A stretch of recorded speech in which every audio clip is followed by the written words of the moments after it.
Hello everyone and welcome to Mentor's Galaxy. This is Pratiksha Roy, your chemistry mentor. So we have already begun our chapter series in Mentor's Galaxy, and for chemistry, the first chapter that I am teaching is some basic concepts in chemistry. हम already 3 lectures इसमें cover कर चुके हैं where we studied about the basics of matter and discussed about Dalton's atomic theory and also learned about significant figures and dimensional analysis. So today's topic is quite important and very interesting to learn, जो कि है laws of chemical combinations. जब कोई reaction होती है तो वो कुछ rules follow करके reactions को करते हैं and those rules are called the laws of chemical combinations. So let us begin today's lesson. So let us see today's contents. So we have the first law, which is law of conservation of mass. This is a very easy law and also very important. Then the second law is law of definite proportions. उसके बाद आता है law of multiple proportions, followed by law of reciprocal proportions, Gay-Lussac's law, and Avogadro's law. So we are studying a total of 6 laws of chemical combinations today. These are very important because they will give you an idea about how a reaction occurs. कि दो element या फिर दो molecule जब कोई reaction करते हैं तो वो कौन से रूल्स को फॉलो करके रिएक्शन करते हैं ये बताएगा हमारे laws of chemical combination. So first let us learn that what are the laws of chemical combinations. कि क्या होते हैं ये laws. Elements combine with each other to form compounds. ये हम ऑलरेडी जानते हैं कि एलिमेंट्स एक दूसरे के साथ कंबाइन करके बनाते हैं हमारे कंपाउंड्स. एंड दिस प्रोसेस, ये जो प्रोसेस रहता है, this is governed by a set of laws which is known as the laws of chemical combination. ये हम पढ़ चुके हैं, डिस्कस कर चुके हैं कि जो एलिमेंट्स रहते हैं वो एक दूसरे के साथ कंबाइन करते हैं. एटम्स रहते हैं जो एलिमेंट्स के, वो एक दूसरे के साथ कंबाइन करके हमारे क्या बनाते हैं, कंपाउंड्स बनाते हैं. लेकिन ये जो रिएक्शन प्रोसेस है ये कुछ रूल्स फॉलो करते हैं और उसी रूल्स को हम जान पाएंगे अगर हम लॉज ऑफ केमिकल कॉम्बिनेशंस को स्टडी करेंगे. The laws establishes that chemical compounds are formed when elements combine in definite proportion. कि कुछ डेफिनिट प्रपोर्शंस रहते हैं. ऐसा नहीं कि जब मन किया जिस रेशियो में मन किया कंबाइन हो गए, ऐसा नहीं होता है. कुछ डेफिनिट प्रपोर्शंस रहते हैं, उस प्रपोर्शन में ही एलिमेंट अगर कंबाइन करे तो हमको कंपाउंड मिलेगा. तो ये जो हम 6 लॉज आज देखेंगे, जो 6 लॉ हम पढ़ेंगे आज, उसमें हमको पता चलेगा कि कौन से डेफिनिट प्रपोर्शंस होते हैं, उनके क्या लॉज होते हैं और कैसे एलिमेंट्स उस लॉ को फॉलो करके कंबाइन करते हैं. तो ये आपको हमेशा ध्यान रखना है that elements always combine in definite proportions. They do not have different proportions or decimal proportions. They have simple fixed definite proportions. So let us begin with the first law, which is the law of conservation of mass.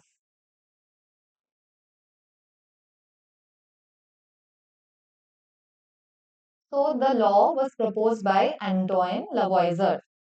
Very famous, you have already heard his name in various fields. If you know where else you have heard his name, please let me know in the comment section. So this law was put forward by Antoine Lavoisier in 1789. Much before the discovery of electrons, protons and neutrons.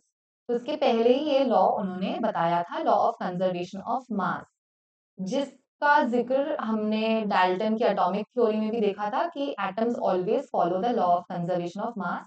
हम कभी atom को बना नहीं सकते, destroy नहीं कर सकते, and that is set by the law of conservation of mass. So this is a very old law and this is also very important. तो उन्होंने क्या बताया था कि propose this law by performing combustion reactions. Combustion reactions means आप किसी चीज को अगर बर्न कर रहे हो in the presence of oxygen, फिर उसको कहेंगे हम combustion reactions in a close container with careful measurements. तो उन्होंने किसी सब्सटेंस को बर्न किया था ऑक्सीजन के प्रेजेंस में, जिसको साइंटिफिक टर्म्स में कहते हैं कंबस्शन. एक क्लोज कंटेनर में उन्होंने कंबस्शन रिएक्शन को करके जो मेजरमेंट्स किए थे उस मेजरमेंट को यूज करके उन्होंने ये लॉ प्रपोज किया था। He observed no net change in mass during his reaction process. मतलब उन्होंने कोई मास में चेंज ऑब्जर्व नहीं किया था। शायद जो चीज उन्होंने बर्न की थी वो बर्न हो गई थी, लेकिन बर्न होने से पहले जो मास था और बर्न होने के बाद जो मास था वो इक्वल था। तो no net change in mass was observed by him in his combustion reaction process. और इस ऑब्जर्वेशन को यूज करके ही उन्होंने law of conservation of mass को अपोज किया था। So let us see what the law of conservation mass tells us. The law of conservation of mass states that matter can neither be created nor destroyed. ये point बहुत common है, ये हमको already पता है, और हम डाल्टन्स एटॉमिक थ्योरी जो हमारा प्रीवियस लेसन था उसमें भी हमने डिस्कस किया था कि जो मैटर है या फिर जो एटम है उसको हम बना भी नहीं सकते, उसको हम डिस्ट्रॉय भी नहीं कर सकते, उसको हम सिर्फ चेंज कर सकते हैं from one form to another. It can only change from one form to another. कि कोई रिएक्शन कर रहे हैं हम, NaCl बना रहे हैं, सोडियम क्लोरीन को हम कन्वर्ट कर रहे हैं सोडियम क्लोराइड में, लेकिन ऐसा नहीं हुआ कि हमने क्लोरीन को डिस्ट्रॉय कर दिया या फिर सोडियम को डिस्ट्रॉय कर दिया, हमने सिर्फ उसका फॉर्म बदला है कि वो पहले एलिमेंट फॉर्म में था, अभी वो एक कंपाउंड बन के वो सॉल्ट बन गया है। सो this is law of conservation of मास कि मैटर को हम बना भी नहीं सकते, उसको हम डिस्ट्रॉय भी नहीं कर सकते, सिर्फ रिएक्शन के जरिए हम उसका फॉर्म चेंज कर सकते हैं। इन अ बैलेंस केमिकल रिएक्शन, कि अगर आप एक बैलेंस केमिकल रिएक्शन ले, the total mass of reactants before the chemical reaction will be equal to the total mass of products after the reaction is completed in a closed system. Close system मतलब जहाँ पे matter का कोई exchange नहीं हो रहा। जब आप थर्मोडायनेमिक्स पढ़ेंगे तो यहाँ पे वहां पे आपको क्लोज सिस्टम, ओपन सिस्टम, इन सब के बारे में आपको बताया जाएगा, डिस्कस किया जाएगा। बट फिलहाल के लिए क्लोज सिस्टम मतलब जहाँ पे मैटर का कोई एक्सचेंज नहीं होता, मतलब मैटर और सराउंडिंग के साथ कोई इंटरेक्शन नहीं है। तो अगर आप क्लोज्ड सिस्टम में कोई केमिकल रिएक्शन करें, ये जो सिस्टम है हमारा ये क्लोज्ड है, मतलब यहाँ के साथ उनका कोई इंटरेक्शन नहीं है। आउटसाइड जो सराउंडिंग है उसके साथ अगर कोई इंटरेक्शन ना हो उसको कहते हैं हम क्लोज्ड सिस्टम। इस सिस्टम में अगर आप कोई रिएक्शन करेंगे तो जो रिएक्टेंट का टोटल मास होगा वो इक्वल होगा प्रोडक्ट के total mass, and this is the law of conservation of मास। मतलब जो मास है उसको हम कंजर्व कर रहे हैं, उसको हम खोने नहीं दे रहे हैं। जो रिएक्टेंट का मास था, रिएक्शन होने के बाद जो प्रोडक्ट्स बनेंगे उनका मास इक्वल होगा। This is what is basically the law of conservation of mass as said by Lavoisier. So these are two important formulas, इसको आप याद रख सकते हैं। अगर आपको स्टेटमेंट ना याद हो, बहुत टाइम में एग्जाम में हो जाता है कि आपको स्टेटमेंट लिखने के लिए बोला जाता है, आपको स्टेटमेंट याद नहीं आता कि क्या था। If you remember this simple thing you can form your own statement कि लॉ ऑफ मास क्या, law of conservation of mass क्या कहता है कि total mass of reactants is equal to the total mass of products for a complete reaction. अगर आपको statement भी ना याद हो और अगर आप इतना भी लिख के आए तो आपको कुछ मार्क्स जरूर मिल जाएंगे, और अगर आपको ये याद है तो आप इससे स्टेटमेंट फॉर्म करके भी लिख सकते हो कि टोटल मास ऑफ जो रिएक्टेंट का टोटल मास रहेगा वही प्रोडक्ट का भी टोटल मास रहेगा कंप्लीट रिएक्शन के लिए। और अगर वो रिएक्शन इनकम्प्लीट रहा कि कुछ फैक्टर्स मेरे कम हो गए इसलिए रिएक्शन पूरा मैं कंप्लीट नहीं कर पाया, that will be total mass of reactants will be total mass of products plus mass of unreacted components for an incomplete reaction. कि suppose x plus y will give you z. Okay? So अगर हम x का ले a gram, y के लिए हम लेते हैं b ग्राम, और शायद z हमारा फॉर्म हो रहा है c gram. This is normal. But अगर हम यहाँ पे ले a प्लस 2 ग्राम, b ग्राम, तो हमारा क्या देखा जाएगा कि यहाँ पे c ग्राम z फॉर्म हो रहा है, उसके साथ प्लस 2 ग्राम हमारा x बच के जो एक्स्ट्रा था, जो रिएक्ट नहीं कर पाया, क्योंकि a के लिए b क्वांटिटी की जरूरत है, तो यहाँ पे a के साथ b रिएक्ट हो जाएगा, a ग्राम्स और b ग्राम्स, लेकिन जो ये एक्स्ट्रा 2 ग्राम्स यहाँ पे बच गया था, वो भी आपके प्रोडक्ट्स के साथ मिक्स हो जाएगा। तो जब आप मास को मेजर करेंगे तो आप देखेंगे कि दोनों साइड्स के मास है इक्वल, क्योंकि यहाँ पे a प्लस बी रहेगा आपका इक्वल टू c, और यहाँ पे a plus 2 plus B will be equal to c plus 2।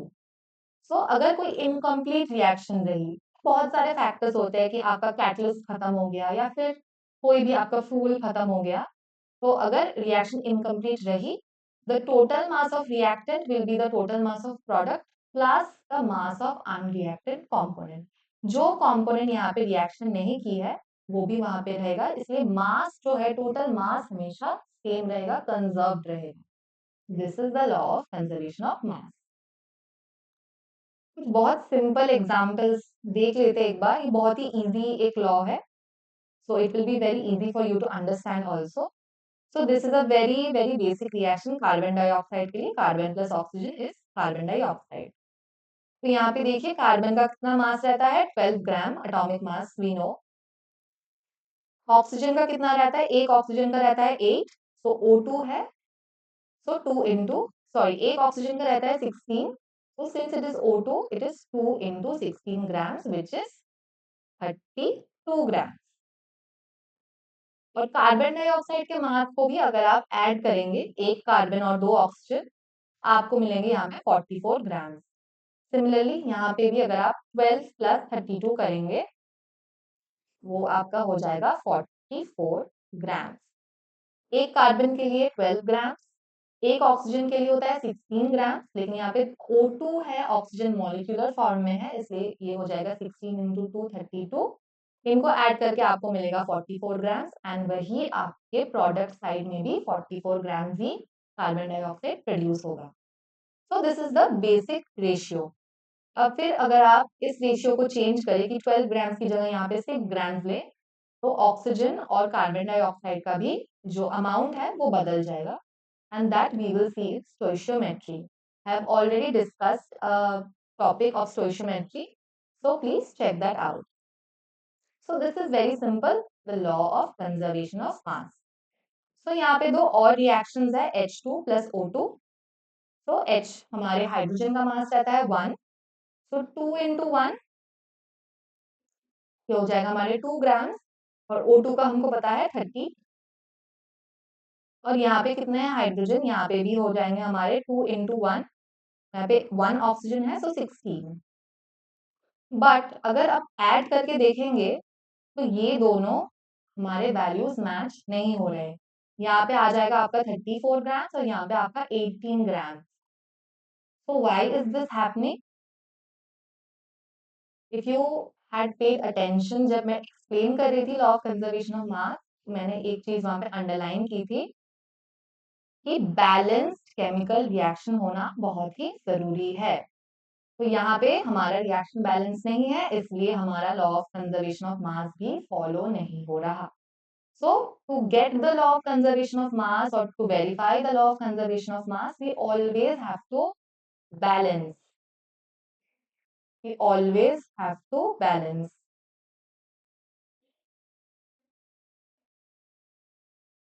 So अब balance करके देखते हैं। H2 plus O2 gives H2O.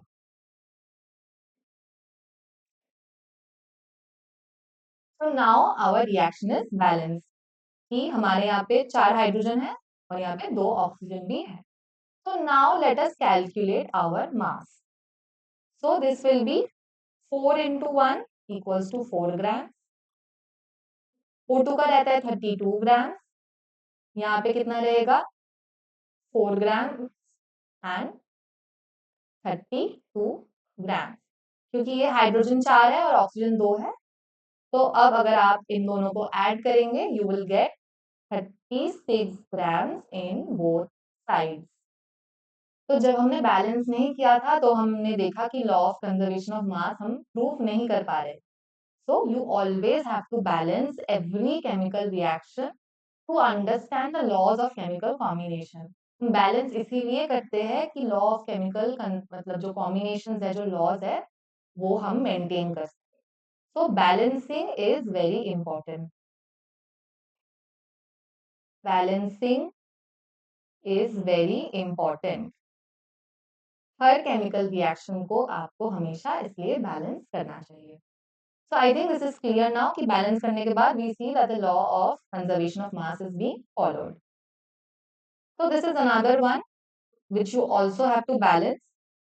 So I would like you कि आप इसको बैलेंस करके law of conservation of mass को एक बार वेरीफाई करें. It is a universally accepted law, तो वेरीफाई जरूर होगा, but before that you have to balance it. So this is one task that I am keeping for you. So this was all about law of conservation of mass. बहुत ही simple है कि reactant का जो मास रहेगा, product का भी same mass रहेगा, और अगर कुछ रिएक्टेंट अनरिएक्टेड रहेंगे, प्रोडक्ट प्लस अनरिएक्टेड कंपोनेंट का मास रहेगा हमारा total mass. This is the law of conservation of mass. Now moving on to the second law, which is law of definite proportions.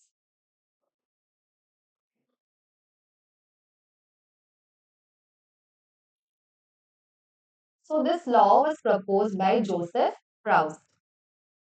The law was given by Joseph Proust in 1797. He studied the composition of different samples of the same compound. Same compound के उन्होंने different samples को study किया, उनके composition को study किया उन्होंने. According to his observations, the composition of the elements remained same. The elements की जो composition है remained same in all the samples of the same compound. मतलब let us think of an compound like water. So maybe Joseph प्राउस ने क्या किया कि उन्होंने बहुत सारे वाटर सैंपल्स लिए. एक उन्होंने डिस्टिल वाटर सैंपल लिया, लैब में बनाया हुआ सैंपल लिया, किसी नदी से कोई सैंपल लिया, किसी टैप से कोई सैंपल लिया, और उसका जो वाटर का जो केमिकल कॉम्पोजिशन है सारे सैंपल्स के उन्होंने स्टडी किया. आफ्टर हिज ऑब्जर्वेशंस और हिज एक्सपेरिमेंट्स उन्होंने ये देखा कि जो कॉम्पोजिशन है, जो एलिमेंट्स है, वो हमेशा 2 हाइड्रोजन और 1 ऑक्सीजन ही है. कहीं का भी पानी हो, नदी, tap, ground water, distil water, जो भी हो, always it is 2 hydrogen and 1 oxygen. तो जो कॉम्पोजिशन है एलिमेंट्स का सेम कंपाउंड के लिए हमेशा वो सेम रहेगा, वो कभी भी चेंज नहीं होगा. सो this is the law of definite proportion as proposed by Joseph Proust.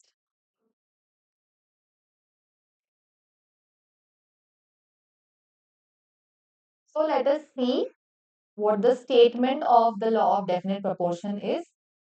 This law is also known as the law of definite composition. Proportion की जगह हम composition भी कह सकते हैं. It's the same thing. The law states that a given chemical compound will always be made up of the same elements. कोई भी chemical compound हमेशा सेम एलिमेंट से ही बना होगा, combined in the same proportions by mass. तो उनका जो combination का रेशियो रहेगा या फिर प्रोपोर्शन रहेगा बाय मास, वो भी हमेशा सेम रहेगा. मतलब अगर हम एक कंपाउंड ले, उनके एलिमेंट्स और उनका जो रेशियो रहेगा आपस में, वो हमेशा सेम रहेगा. The elements and the proportions will remain same and it will not depend upon its source और मेथड ऑफ प्रिपरेशन. जैसे मैंने वाटर का एग्जांपल दिया था कि बहुत सारे वाटर सोर्सेज है. पोल्यूटेड वाटर रहते हैं, clean water, ground water, water of sea, river, lakes, laboratory water, distil water, जो भी है उनका जो मेन फॉर्मूला है, मेन कॉम्पोजिशन है H2O, it will always be H2O. It will never be H3O, H2O5. It will not be. It will always be H2O. So this is the law of definite proportion. ये सुन के आपको लग रहा होगा कि कैसे like फुद्दू से लॉज है, बिकॉज ऑब्वियसली H2O तो वाटर तो हमेशा H2O ही जानते हैं हम. बट तब ऑब्वियसली साइंटिस्ट उतना नहीं जानते. अभी हम साइंस में बहुत एडवांस लेवल पे पहुंच चुके हैं, तो ये सारी चीजें हमको बहुत बेसिक लग रही है, बहुत बेकार सी लग रही है. बट तब it was not actually known कि अगर हम 2 डिफरेंट जगह के सैंपल्स ले ले पानी के, तो उनका क्या कंपोजिशन सेम रहेगा. It was not known. So that is why this law was proposed by Joseph Proust after his experiments. So again, let us take the example of water as it can originate from a variety of sources. कि पानी के बहुत सारे sources हैं जैसे मैंने बताया. So this is the balanced chemical reaction of the formation of water कि हाइड्रोजन और ऑक्सीजन को कंबाइन करके हम वाटर बना रहे हैं. तो यहाँ पे उनका क्या रेशियो रहना चाहिए? ये रहेगा उनका 4:32 एंड सिमिलरली ये भी रहेगा हमारा 4:32. तो इसको अगर हम करेंगे तो इट विल कम, सिंप्लीफाई करेंगे तो 1:8. तो ये है हमारा वाटर का जो रेशियो रहेगा वो ऑलवेज 1:8 रेशियो में कंबाइन करेगा कि 1 hydrogen and 8 oxygen by mass. ये मास का रेशियो है. अगर आप इसको सॉल्व करेंगे खुद भी आप समझ पा रहे हो कि यहाँ पे 2 हाइड्रोजन थे इसलिए हमारा है 4 ग्राम्स और यहाँ पे 2 ऑक्सीजन है 32 ग्राम. इसको सिंप्लीफाई करके 1:8. This will always be the same.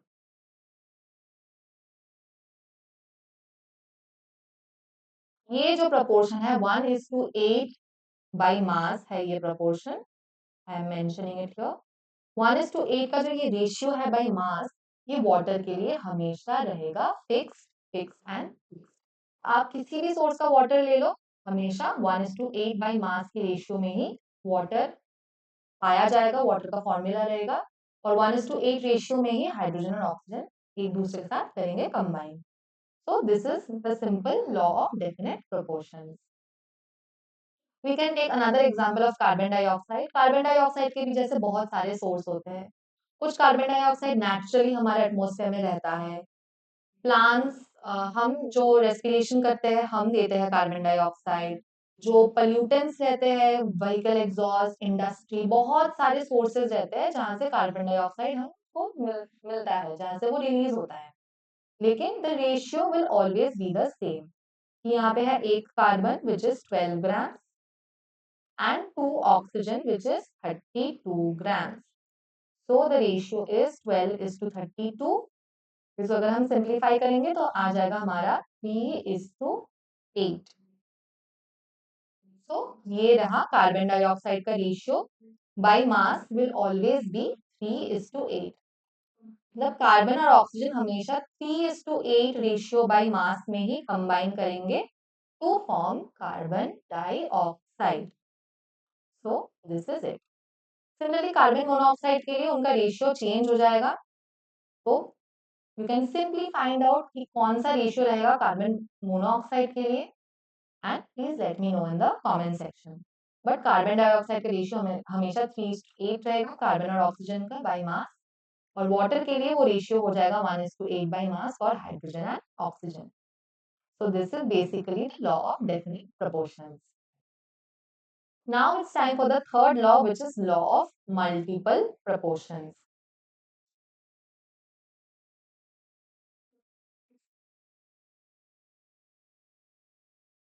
This law was proposed by हमारे John Dalton, about whom we studied in our previous lesson in Dalton's atomic theory. He was the first person to give an idea about atoms, and उन्होंने ये law भी propose किया था, which is the law of multiple proportions.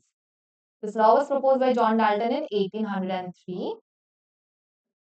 He studied different compounds and composed of the same element. तो Dalton ने क्या किया था? सेम एलिमेंट से बने हुए डिफरेंट कंपाउंड्स को उन्होंने स्टडी किया था. जैसे for an example like carbon dioxide and carbon monoxide. Sorry, this is carbon monoxide, this is carbon dioxide. So carbon monoxide and carbon dioxide, this is an example. We do not know what compounds he studied, लेकिन same element के बने दो compound या दो से ज्यादा compounds he had studied. Compare the proportion of masses of the same elements from different compounds. तो ये लॉ लास्ट लॉ के साथ कुछ हद तक सिमिलर है. लास्ट लॉ डेफिनेट प्रोपोर्शन के लॉ में हमने क्या किया था कि एक कंपाउंड के जो एलिमेंट्स थे उनके बीच में हमने रेशियो निकाला था. उनके मास के बीच में जो रेशियो है वो हमेशा फिक्स रहेगा, उनका कॉम्पोजिशन हमेशा फिक्स रहेगा, ये हमने देखा था. लेकिन डाल्टन ने क्या किया कि डाल्टन ने सेम एलिमेंट से बने हुए कुछ कंपाउंड्स को उन्होंने स्टडी किया, जैसे कि carbon monoxide, carbon dioxide for example. तो उन्होंने क्या कंपेयर किया था कि सेम एलिमेंट्स के जो मास है डिफरेंट कंपाउंड्स में एक दूसरे के साथ, वो उन्होंने कंपेयर किया था और ये लॉ उन्होंने बनाया था। इसलिए इस लॉ को कहते हैं मल्टीपल प्रपोर्शन। वो था डेफिनेट प्रपोर्शन कि एक कंपाउंड डेफिनेट है, उसका एलिमेंट सेम रहेगा, उसका मास सेम रहेगा, रेशियो सेम रहेगा।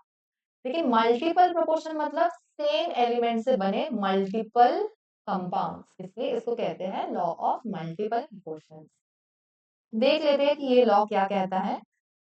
According to this law, when two elements combine to form more than one compound, कि हम दो एलिमेंट से एक से ज्यादा कंपाउंड बना रहे हैं, मोर than one compound, the masses of one element that combine with a fixed mass of other element are in a simple whole number ratio to each other। कि एक एलिमेंट का जो मास है जो दूसरे एलिमेंट के साथ कंबाइन कर रहा है, फिक्स मास, वो एक दूसरे के साथ सिंपल होल नंबर रेशियो में रहेंगे। It may seem a little complicated और a bit jumbled, but I will explain it to you. फिर आपको ये स्टेटमेंट एक्सप्लेनेशन के बाद, एग्जांपल्स के बाद, अगर आप इसको फिर से एक बार देखेंगे तो आपको समझ में आ जाएगा कि ये स्टेटमेंट कहना क्या चाहता है। तो I will discuss it. Let me just tell you about the other 2 points. The law indicates that the mass contribution of the same element changes when it forms different compounds. कि हाँ, ये हम समझ पाए कि सेम कंपाउंड से जब same element से जब हम अलग अलग कंपाउंड बना रहे हैं, तो जैसे कि हमने एक कंपाउंड बनाया ए, दूसरा कंपाउंड बनाया बी, तीसरा बनाया सी, इनका जो एलिमेंट है इनके अंदर वो सेम है, लेकिन उस एलिमेंट का ए के लिए जो कंट्रीब्यूशन रहेगा, बी के लिए जो कंट्रीब्यूशन रहेगा और सी के लिए जो कंट्रीब्यूशन रहेगा, वो होंगे डिफरेंट, क्योंकि हमारे कंपाउंड ही डिफरेंट है। ये कहता है कि जो मास का कंट्रीब्यूशन रहेगा, एलिमेंट भले सेम हो, लेकिन जब वो डिफरेंट कंपाउंड्स बनाता है तो उसका कंट्रीब्यूशन भी चेंज हो जाता है। The elements in both the compounds should be the same with the one element being fixed in mass. तो ये फिक्स मास क्या होता है, I will discuss it with you. एक बार हम डिस्कस कर लेते हैं, एग्जाम्पल देख लेते हैं, फिर से हम इस पॉइंट पे वापस आएंगे। तो suppose this is X element and this is Y element. तो दो कंपाउंड इन्होंने कंबाइन होकर बनाया, जैसे कि X Y and X Y two. It is very similar to carbon dioxide, okay, CO2 and CO। तो पहले हम एक्स वाई से ही समझते हैं। तो यहाँ पे देखिए एक्स जो है वो उसका मास जो है वो सेम है, यहाँ पे भी एक्स है और यहाँ पे भी एक्स है। तो एक्स यहाँ पे क्या हो जाएगा, फिक्स। एक्स यहाँ पे क्या हो जाएगा, fix. Let me right it over here also clearly. ये हो गया हमारा फिक्स्ड मास, और हमारा जो चेंजिंग मास है वो है वाई का, क्योंकि यहाँ पे है वाई, यहाँ पे है वाई टू। अब क्या होगा कि जब हम देखेंगे कि y2 का जो मास होगा, इसको हम कह सकते हैं m2, y के मास को कह सकते हैं m1। m1 बाई m2 अगर हम करेंगे, it will give me a simple whole number n,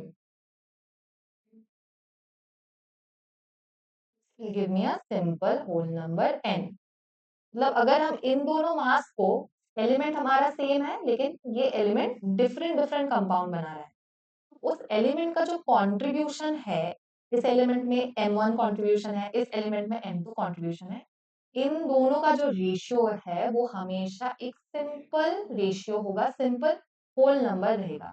या फिर हम ऐसे भी लिख सकते हैं कि m1 will be equal to n into m2, where n will be a simple ratio, कोई डेसिमल या फिर वैसा कुछ नहीं होगा, सिंपल रेशियो में रहेगा। तो जैसे कार्बन और ऑक्सीजन में जब कार्बन डाइऑक्साइड, कार्बन मोनोऑक्साइड हम बना रहे हैं, तो यहाँ पे कार्बन का जो मास है वो है फिक्स। तो carbon is the fix mass, और ऑक्सीजन का मास यहाँ पे देखिए चेंज हो रहा है। कार्बन डाइऑक्साइड के लिए एक कंट्रीब्यूशन रहेगा, कार्बन मोनोऑक्साइड के लिए दूसरा कंट्रीब्यूशन रहेगा। हमेशा हमको ऐसे एलिमेंट्स के लिए ही ये मल्टीपल प्रोपोर्शन का लॉ एप्लीकेबल है, जिसमें एक एलिमेंट का मास है हमेशा फिक्स। मैंने कुछ और भी एग्जांपल्स दिए हैं यहाँ पे, जैसे NO नाइट्रोजन पर प्लस ऑक्सीजन बना रहा है हमारा नाइट्रो NO एंड NO2। तो यहाँ पे जो N है, नाइट्रोजन का मास हमेशा यहाँ पे है फिक्स्ड मास है। सिमिलरली हाइड्रोजन और ऑक्सीजन को लेके हम बना रहे हैं वाटर एंड हाइड्रोजन पर ऑक्साइड।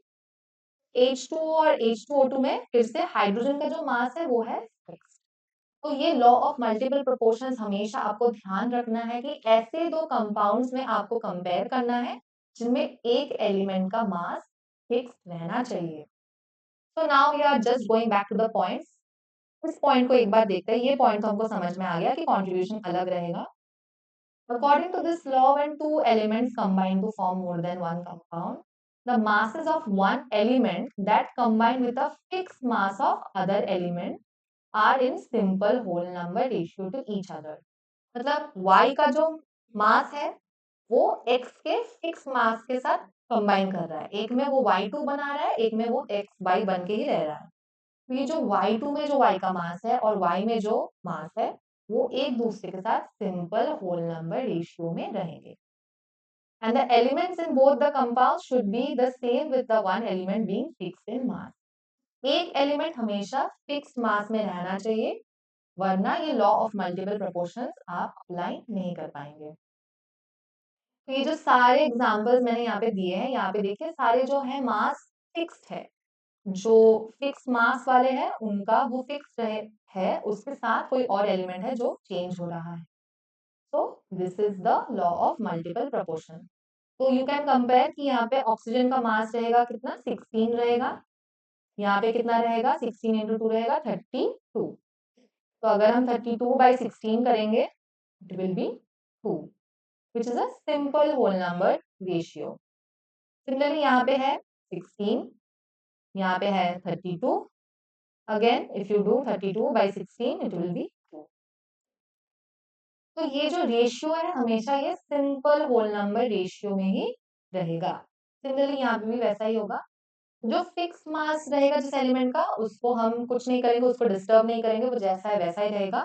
जो मास यहाँ पे चेंज हो रहा है उसको हम रेशियो अगर हम कंपेयर करेंगे तो वो सिंपल होल नंबर में रहेगा। जैसे आप कुछ और भी कंपाउंड्स है यहाँ पे नाइट्रोजन और ऑक्सीजन को लेकर,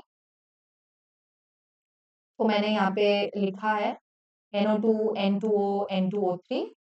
तो यहाँ पे जैसे देखिए इन दोनों कंपाउंड में अगर आप देखें, ये दो जो मास है वो है सेम फिक्स्ड मास है यहाँ पे, और इनको अगर आप कंबाइन करेंगे इनका रेशियो आएगा आपका 3। 48/16 अगर हम करेंगे इट विल बी 3। सो ये हमारा फिक्स रेशियो हो गया। और NO2 के साथ हम कैसे कंपेयर कर सकते हैं, NO2 को हम लिख सकते हैं N2O4।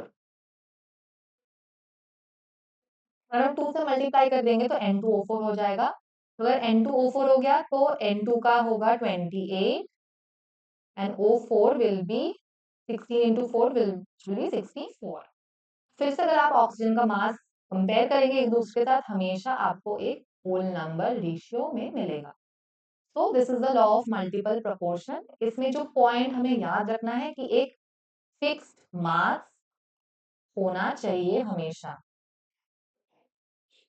अगर फिक्स्ड मास वाला कोई एलिमेंट नहीं रहा तो हम ये कंपैरिजन हम नहीं कर पाएंगे। एक फिक्स मास रहना चाहिए, एक वेरिंग मास रहना चाहिए किसी और एलिमेंट का। उस वेरिंग मास को अगर हम एक दूसरे के साथ कंपेयर करें तो हम देखेंगे कि एक सिंपल होल नंबर रेशियो हमको मिल रहा है। This is the law of multiple proportion जो बताया था सर जॉन डाल्टन ने। Now it's time for the next law which is the law of reciprocal proportion. तो हमने डेफिनेट प्रोपोर्शन देख लिया, मल्टीपल प्रोपोर्शन देख लिया, now it's time for reciprocal proportions.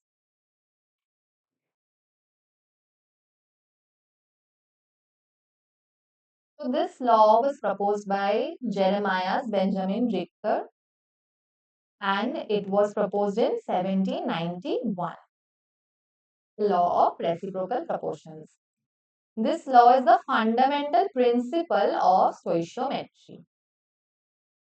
इसका यूज स्टोइशियोमेट्री को एक्सप्लेन करने में किया जाता है। ये एक फंडामेंटल प्रिंसिपल है स्टोइशियोमेट्री का। It enables us to understand quantitative proportion between elements when they combine to form compounds. जब एलिमेंट कंबाइन करके कंपाउंड बना रहे हैं उनका जो प्रपोर्शन है उसका जो क्वांटिटी है इस लॉ से हम उसको समझ पाते हैं. तो ये जो लॉ है ये क्या डिस्क्राइब करता है? It describes the quantitative proportion of the elements जब वो कंबाइन करके कंपाउंड्स बनाते हैं. So let us see what this law tells us. The law of reciprocal proportion states that if two elements combine separately, two elements combine separately in a fixed mass of a third element, the ratio of their masses is either same or a simple whole number ratio. Simple whole number multiple of the ratio. तो अभी तक जितने भी laws हमने देखे एक चीज हमने कॉमन देख लिया है, हम समझ चुके हैं कि जो रेशियो है जो कंपेयर करेंगे हम हमेशा वो होल नंबर रहेगा, कोई डेसिमल फ्रैक्शन कोई कॉम्प्लिकेटेड कुछ नहीं रहेगा, सिंपल होल नंबर रेशियो में ही कंपाउंड्स फॉर्म करेंगे. तो ये लॉ एक्चुअली इस स्टेटमेंट में हमने क्या बताया है कि एग्जांपल लेते हैं कि if two elements x and y combine separately with the same mass of z, x ने z के साथ कंबाइन करके कंपाउंड बनाया, y ने भी z के साथ कंबाइन करके एक कंपाउंड बनाया. x और y का जो रेशियो रहेगा वो इधर रहेगा सेम और रहेगा एक सिंपल मल्टीपल किसके साथ? अगर वो x और y खुद मिलके एक कंपाउंड बनाए तो. Basically whatever is written in this statement इसको मैंने बस x y और z के फॉर्म में यहाँ पे लिखा है. So let us see the example and then we will come back to the statement. तो जैसे यहाँ पे मैंने बताया था कि x कंबाइन कर रहा है z के साथ, y भी कंबाइन कर रहा है z के साथ. x का है a ग्राम और z का है c ग्राम. ये बना रहा है यहाँ पे x z और रेशियो कितना रहेगा मास का? a इज टू c, क्योंकि x का था a ग्राम z का था c ग्राम. सिमिलरली y है यहाँ पे b ग्राम, वो भी z के साथ कंबाइन करके y z कंपाउंड बना रहा है जिसका रेशियो होगा b is to c. y का था b ग्राम, z का था c ग्राम. इस लॉजिक से अगर हम a और y को कंबाइन करके कोई कंपाउंड बनाएंगे, इनका रेशियो रहेगा X Y, a is to b, क्योंकि x का a ग्राम था, y का b ग्राम. तो अब हमने एक्चुअली में ये हमारा थ्योरी था कि अगर हम x और x z को कर रहे हैं y z को कर रहे हैं तो x y को भी हम लॉजिकली कर सकते हैं. अब हमने इसको एक्सपेरिमेंटली किया कि x और y को हमने कर दिया है कंबाइन. अब यहाँ पे x का मास जो है हमने यहाँ पे लिया है u ग्राम और y का लिया है यहाँ पे v ग्राम. तो ये रिएक्शन करके कंपाउंड बनाया है एक्स वाई और इनका मास रहेगा u इज टू v, क्योंकि हमने यहाँ पे u ग्राम्स और v ग्राम्स लिए थे. अब ये लॉ क्या कहता है कि जो a is to b ratio था जो हमने थ्योरी में सोचा था कि हाँ अगर हम ऐसे कंबाइन करेंगे तो a इज टू b आए, a इज टू b इधर सेम होगा. अगर n यहाँ पे 1 हो जाएगा then a is to b will be equal to u is to v, or else it will be a simple multiple 2 into 3 into 4 into simple multiple. भी 2.5 1.75 ऐसा कोई वैल्यू यहाँ पे नहीं आएगा. It will always be a simple whole number. तो ये भी थोड़ा सा कॉम्प्लिकेटेड है, जैसे मल्टीपल प्रोपोर्शन का लॉ थोड़ा सा इधर उधर था, ये भी थोड़ा सा कॉम्प्लिकेटेड है. लेकिन अगर आप इसको इस स्लाइड को अगर अच्छे से समझ पाए, so this is basically the law of reciprocal proportion. एक बार फिर से स्टेटमेंट देख लेते हैं. If two elements combine separately, X and Y are combining separately with a fix mass of third element जो हमारा z था, the ratio of the masses of x and y will be the same or simple whole number multiple of the actual ratio. ये हमारा actual ratio था, ये हमारा theoretical ratio था. ये इधर सेम होंगे या फिर सिंपल होल नंबर मल्टीपल में होंगे. This is the law of reciprocal proportion. तो यहाँ पे जैसे कुछ एग्जांपल्स है कि हाइड्रोजन, सल्फर और ऑक्सीजन को मैंने यहाँ पे लिया है. तो सल्फर और हाइड्रोजन यहाँ पे कंबाइन करके बना रहे हैं H2S हाइड्रोजन सल्फाइड, और ऑक्सीजन और हाइड्रोजन मिलके बना रहे हैं H2O. और अगर हम सल्फर और ऑक्सीजन को कंबाइन करेंगे तो हमारा बन जाएगा SO2. तो SO2 का मे बी X:Y हो सकता है, SO2 का X:Y रेशियो रहा होगा। तो अगर हम एक्चुअली में इसको कंबाइन करेंगे, ये रिएक्शन करेंगे, तो इसका हो सकता है A:B, हाईली पॉसिबल कि A:B हो सकता है। अकॉर्डिंग टू आवर लॉ ये X:Y इधर हो सकता है कि A:B के इक्वल हो, और X:Y can be equal to N into A:B। ये कोई सिंपल होल नंबर मल्टीपल में हो सकता है। तो यही बताता है हमारा लॉ ऑफ रेसिप्रोकल प्रपोर्शन, कि इसको हम रेसिप्रोकेट कर रहे हैं, मतलब ये इसके साथ जो बना रहे हैं, इसके साथ जो बना रहे हैं, ये दोनों जो बना रहे हैं, ये रेसिप्रोकेट कर रहा है एक्चुअल रिएक्शन से। तो सिमिलरली मैंने कार्बन, सल्फर और ऑक्सीजन को लेकर भी एक बनाया है यहाँ पे रिएक्शन। सिमिलर लॉजिक यहाँ पे फॉलो होगा। तो यहाँ पे अगर हम इसको एक बार न्यूमेरिकली देखें, तो सल्फर का मास रहता है 32, ऑक्सीजन का रहेगा यहाँ पे 16। तो 32:16 मतलब 1:2, या फिर 2:1। और यहाँ पे कितना रहेगा, SO2 में सल्फर का रहेगा 32 और ऑक्सीजन का भी रहेगा 2 × 16 विच इज 32। तो यहाँ पे 32:32। तो यहाँ पे कितना था हमारा 32:16, और यहाँ पे होगा हमारा 32:32, 1:2 और 1/2, और ये होगा हमारा 1/1। इसको अगर हम इन्वर्ट करके लिखें, तो हम इसको लिख सकते हैं कि 2/1 और 1/1। तो ये कब इक्वल होगा, जब ये 2 × 1/1 होगा। तो ये जो 2 है हमारा, यही है हमारा यहाँ पे n। तो मैंने सिंपली कुछ भी नहीं किया है, यहाँ पे मैंने जस्ट वैल्यूज लिख दिए हैं। यहाँ पे सल्फर का 32 होता है, ऑक्सीजन का 16 होता है। तो यहाँ पे अगर दोनों कंबाइन करेंगे, तो 32:16 1:2 रहना चाहिए। और जब बन रहा है, हम बना के देखे कंबाइन करके, SO2 बन रहा है, तो इनका 1:1 रेशियो बन रहा है। तो ये जो 2:1 और 1:1 में जो कॉमन फैक्टर है, वो है 2 का, which is a simple multiple, whole number multiple. This is the law of reciprocal proportion. ये जो मल्टीपल रहेगा, ये सेम भी हो सकता था, सेम भी हो सकता था, लेकिन इस केस में यहाँ पे एक मल्टीपल है, लेकिन वो एक सिंपल होल नंबर मल्टीपल है, कोई डेसिमल या फिर कुछ कॉम्प्लिकेटेड फ्रैक्शन ऐसा कुछ नहीं है। So this is the law of reciprocal proportion. I would like to ask you कि आप इसका सॉल्व करें कि CS2 आप देखें कि मैं यहाँ पे बता रही हूँ, कार्बन का रहता है 12 मास, सल्फर का रहता है 32। तो इन दोनों का जो रेशियो रहेगा और CS2 का जो आपस में रेशियो है, आप उनको कंपेयर करके देखिए कि क्या वो रेशियो सेम आ रहा है या फिर कोई ऐसा सिंपल होल नंबर मल्टीपल है। तो अगर आप मुझको कमेंट में बताएंगे, तो I will understand that you have got this topic, you have understood what is the law of reciprocal proportion. So now we will move on to our second last law or the fifth law, which is Gay-Lussac's law of gaseous volumes. Last के हमारे जो दो law है, Gay-Lussac's law of volume and Avogadro's law, ये सबसे simple law है। बीच में जो प्रपोर्शन वाले लॉ थे, वो थोड़े से कॉम्प्लिकेटेड थे, but I hope you have understood. If you have any doubts, please let me know in the comment section. So now we will see the Gay-Lussac's law of gaseous volumes, which is a very simple law. ये तो हमारे नाम में ही है, law के नाम में, कि गे-लुसैक ने ये लॉ प्रपोज किया था in 1808.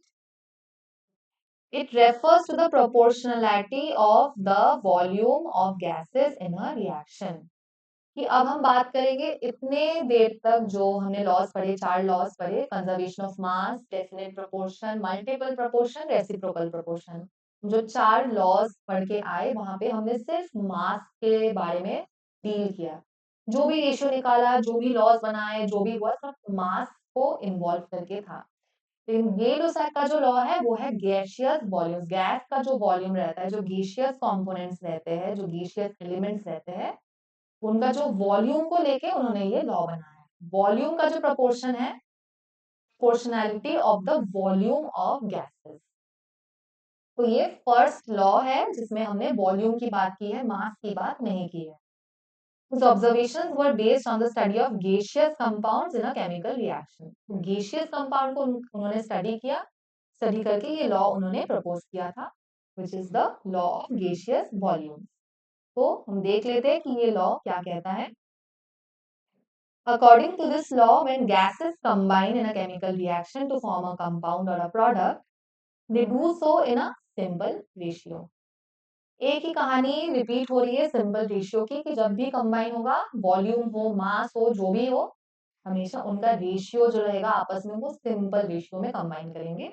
मास के लिए भी सिंपल रेशियो था, वॉल्यूम में भी अगर हम कंबाइन करें कि कोई गेशियस जो कंपाउंड, हम गेशियस कंपाउंड को हम कंबाइन करा रहे हैं, तो उनका रेशियो भी सिंपल रहेगा और वो कांस्टेंट रहेगा।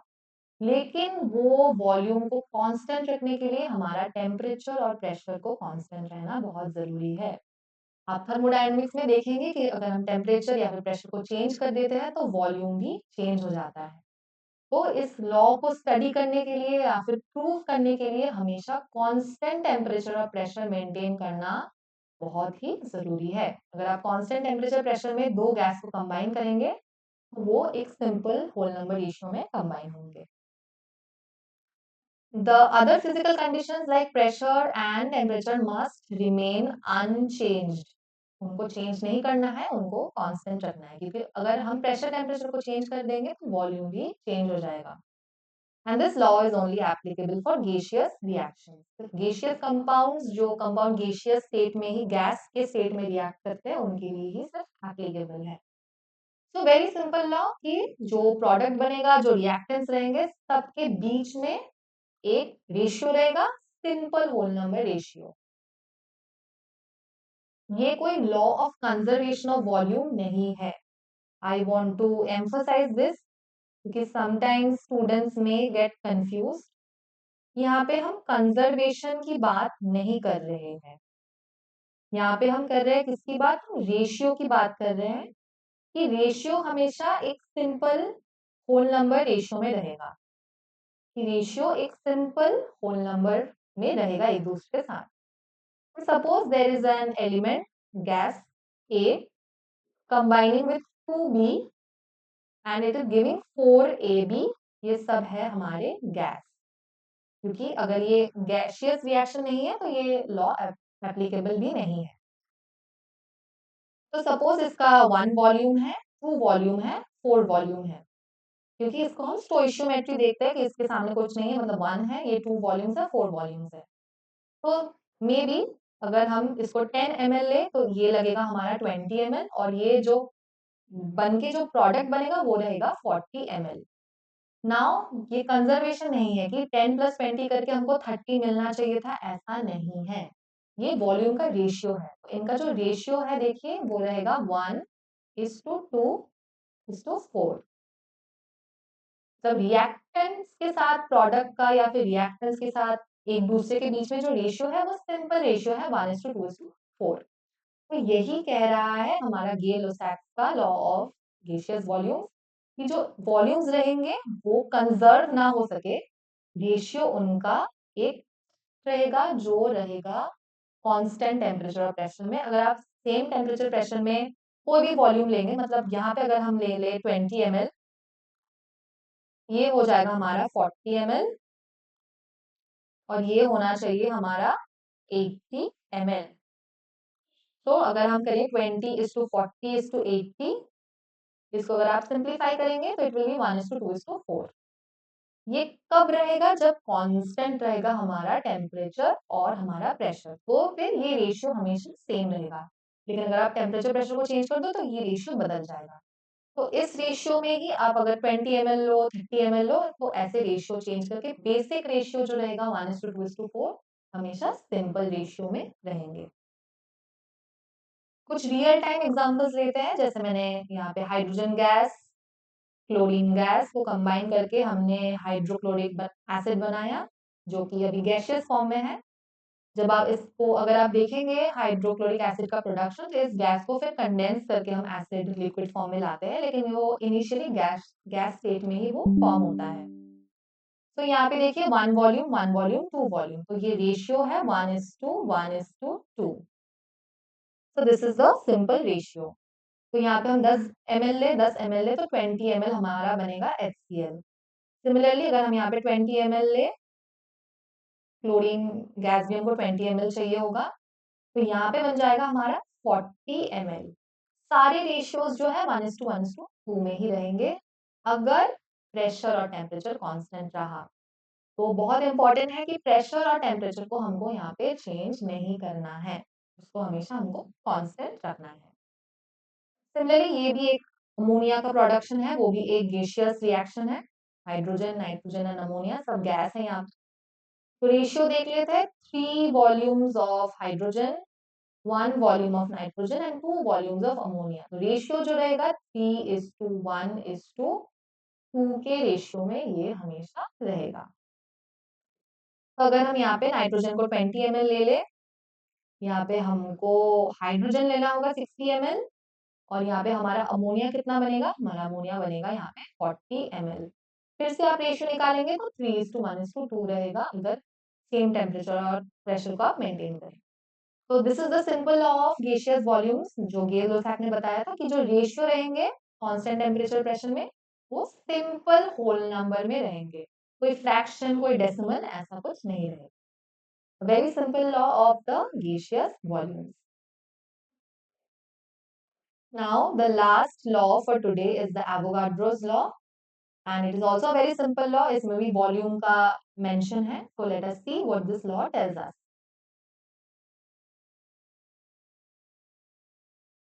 So this law was given by Amedeo Avogadro in 1811. बहुत ही उनका बड़ा नाम है, लॉरेंजो रोमानो अमेडियो कार्लो एवोगाड्रो। सिर्फ हम एवोगाड्रो लॉ करके ही पढ़ेंगे। The law wasn't widely accepted, कि ये लॉ पहले एक्सेप्ट नहीं हुआ था, लेकिन 1858 के बाद जब कैनिज़रो ने एक लॉजिकल केमिस्ट्री इसके पीछे प्रूव किया, तब ये लॉ जाके एक्सेप्ट हुआ था। ये सारे जो है लॉज हैं, कि उनको लगा कि ऐसा हो सकता है, इसलिए उन्होंने ये लॉ प्रपोज किया था। तो ये लॉ कब एक्सेप्टेड हुआ, जब कोई दूसरे साइंटिस्ट या फिर वो खुद कोई रिएक्शन करके उस लॉ को प्रूव कर पाए। उनका जो लॉ है वो खुद प्रूफ नहीं कर पाए थे, कैनिज़रो ने प्रूफ किया था लॉजिकली केमिस्ट्री यूज करके, तब उनका लॉ जाके एक्सेप्ट हुआ था। With this law, Avogadro made a relation between the number of molecules and the volume of gases. जब हम मोल कॉन्सेप्ट पढ़ेंगे आफ्टर 1 or 2 लेसन्स, इसमें हम इसको और डिटेल में देखेंगे, लेकिन इस लॉ में एवोगाड्रो ने मॉलिक्यूल के नंबर के साथ गैस के वॉल्यूम को रिलेट किया था। कैसे किया था, या फिर उन्होंने लॉ में क्या बताया था कि the law proposes that under constant conditions, हमेशा ये बहुत आपको ध्यान में रखना है कि जब भी कोई वॉल्यूम रिलेटेड कोई चीज है, बाकी जो कंडीशंस है टेम्परेचर प्रेशर की, उसको हमेशा आपको सेम रखना है, क्योंकि अगर आप उसको चेंज कर दोगे तो आपका वॉल्यूम के कैलकुलेशन मतलब इधर उधर हो जाएंगे, उसमें गलतियां हो जाएंगी। कांस्टेंट रखने हैं हमको temperature and pressure. Equal volumes of all gases. Equal volumes of all gases would contain equal number of molecules. उनका क्या लॉ है, कांस्टेंट टेम्परेचर प्रेशर कंडीशन में कोई भी गैस हो, हाइड्रोजन हो, ऑक्सीजन हो, नाइट्रोजन हो, उनका अगर वॉल्यूम सेम रहा, उनमें जो मॉलिक्यूल्स का नंबर रहेगा वो भी सेम रहेगा। The volume of any gas is directly proportional to the number of molecules. जितना ज्यादा रहेगा वॉल्यूम किसी गैस का, उतने नंबर ऑफ मॉलिक्यूल्स उसमें ज्यादा होंगे। जितना ज्यादा वॉल्यूम उतने ज्यादा मॉलिक्यूल्स, सो डायरेक्टली प्रोपोर्शनल। कोई भी गैस हो, nitrogen, oxygen, hydrogen, carbon dioxide, कोई भी गैस हो, अगर उनका वॉल्यूम सेम रहा तो उनके मॉलिक्यूल्स भी सेम रहेंगे। जैसे अगर एक एग्जांपल, Xml ऑक्सीजन में अगर Y मॉलिक्यूल्स रहे, अब ऑक्सीजन में किसके मॉलिक्यूल्स रहेंगे, ऑक्सीजन के मॉलिक्यूल्स रहेंगे। कॉमन सेंस यहाँ पे ऑब्वियसली हाइड्रोजन का मॉलिक्यूल नहीं आ जाएगा। अगर ऐसा हुआ, Xml हाइड्रोजन में भी Y मॉलिक्यूल्स ही रहेंगे। किसके रहेंगे? ऑब्वियसली ऑक्सीजन के तो नहीं रहेंगे, हाइड्रोजन के ही रहेंगे। अगर वॉल्यूम सेम हुआ, टेम्परेचर प्रेशर कांस्टेंट रहा, तो डिफरेंट गैसेस के जो मॉलिक्यूल्स रहेंगे उसका नंबर हमेशा सेम रहेगा। This was the Avogadro's law. एक एग्जांपल ले लेते हैं सिंपल। 100 ml ऑक्सीजन में n नंबर ऑफ मॉलिक्यूल्स अगर है, तो 100 ml हाइड्रोजन में भी n नंबर मॉलिक्यूल्स होंगे, 100 ml नाइट्रोजन में भी n नंबर मॉलिक्यूल्स होंगे, 100 ml अमोनिया में भी n नंबर मॉलिक्यूल्स होंगे, 100 ml मीथेन में भी n नंबर मॉलिक्यूल्स होंगे। 100 ml of any gas will have n molecules. तो अगर ये एक एग्जांपल है कि n नंबर क्या है वो आपको बाद में पता चलेगा जब हम मोल कॉन्सेप्ट करेंगे। अगर 100 ml ऑक्सीजन में n नंबर ऑफ मॉलिक्यूल्स होंगे, तो 100 ml ऑफ एनी गैस में n number of that molecules ही प्रेजेंट होंगे। This is the Avogadro's law. If 100 ml of oxygen contains n number of molecules, then 200 ml of hydrogen will contain how many number of molecules? बहुत simple है। 100 ml hydrogen में है n molecules. अगर 100 ml oxygen में n molecules है, तो 100 ml hydrogen में भी n मॉलिक्यूल्स ही होंगे। एवोगाड्रो लॉ यही कहता है। तो 200 ml में कितना होगा? 2n। तो अगर आपको एक का वॉल्यूम पता है, उसका नंबर ऑफ मॉलिक्यूल पता है, तो आप उससे किसी भी वॉल्यूम में मॉलिक्यूल्स का नंबर निकाल सकते हो। अगर टेम्परेचर प्रेशर, मैं लिटरली इसको इतनी बार रिपीट कर रही हूँ, लेकिन बहुत इंपॉर्टेंट है, टेम्परेचर और प्रेशर को आपको कांस्टेंट रखना है। तो अगर 100 ml ऑक्सीजन में n नंबर ऑफ मॉलिक्यूल्स है, तो 50 ml में कितने होंगे नाइट्रोजन में? n/2। खुद भी सॉल्व करके देखिए, लॉजिकली सोचिए। 100 ml नाइट्रोजन में n होना चाहिए, 50 ml में फिर हाफ हो जाएगा, उसका n/2 हो जाएगा। और ये आप सॉल्व कीजिए खुद and let me know in the comment section कि 20 ml ऑफ अमोनिया में कितने मॉलिक्यूल्स रहेंगे अगर सेम कंडीशंस में 100 ml ऑक्सीजन में n नंबर ऑफ मॉलिक्यूल्स होते हैं। So please let me know in the comment section. Same logic follow होगा, तो आप उस लॉजिक को फॉलो करके मुझे बताइएगा कि कितने मॉलिक्यूल्स रहते हैं in 20 ml of ammonia. So हमने 6 लॉज हमने कंप्लीट कर लिए। फर्स्ट था law of conservation of mass, फिर आया हमारा law of definite proportion, law of multiple proportion, law of reciprocal proportion, उसके बाद आया हमारा Gay-Lussac law of gaseous volume and finally Avogadro's law. तो यही लॉज फॉलो करके कोई भी एलिमेंट एक दूसरे के साथ रिएक्शन करता है। इस लॉ से बाहर जाके कोई कुछ नहीं करता। Different for nuclear reactions. For simple chemical reaction, these are the laws that are followed by all elements in all reactions. So thank you for being a part of this lesson. I hope this was informative and interesting. कुछ complicated चीजें थी यहाँ पे, law of multiple proportion, reciprocal proportions थोड़े से difficult थे, थोड़े से अजीब टाइप के थे, but I hope that you have understood it. If you have any doubts, please let me know in the comment section. I would like to request you all to join our World of Mentors Galaxy, where you will get regular classes and interesting contents and hacks in shorts and reels. And obviously, we will solve your doubts by hosting problem solving sessions.